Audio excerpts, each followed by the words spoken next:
wing podcast today. I like to mix it up. You know, I listen to all kinds of different stuff, and it was like I was listening to a different world.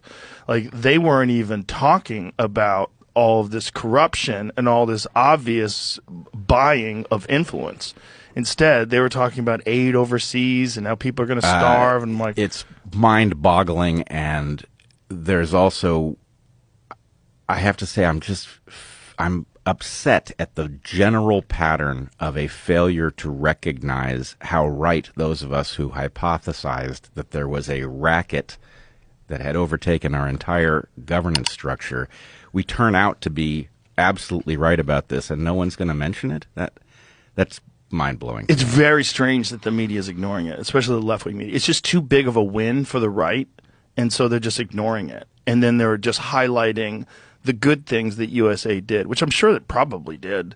Probably had to do some good things to like at least justify its existence. As a cover story, I'm not even sure. Maybe it doesn't change anything. Obviously, this was a mechanism used to funnel money to all sorts of things that we didn't vote on, that don't make sense in light of our constitutional structure. And I obviously have concerns like everybody else about where this train takes us, but seeing that structure broken up it's a huge relief. They gave $27 million to the George Soros Prosecutor Fund.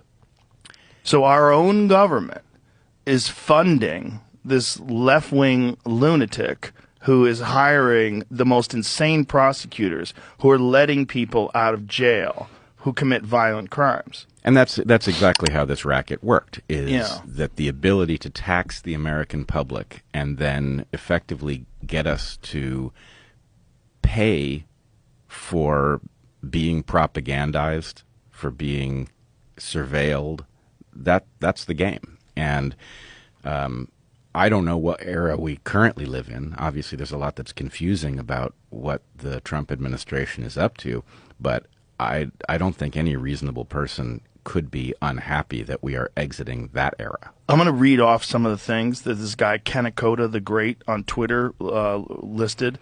And this is off the Jesse Watters show. USAID, $20 million for Iraqi Sesame Street, $2 million for Moroccan pottery classes, $11 million to tell Vietnam to stop burning trash, $27 million to give gift bags to illegals. $27 million. $330 million to help Afghanis grow crops.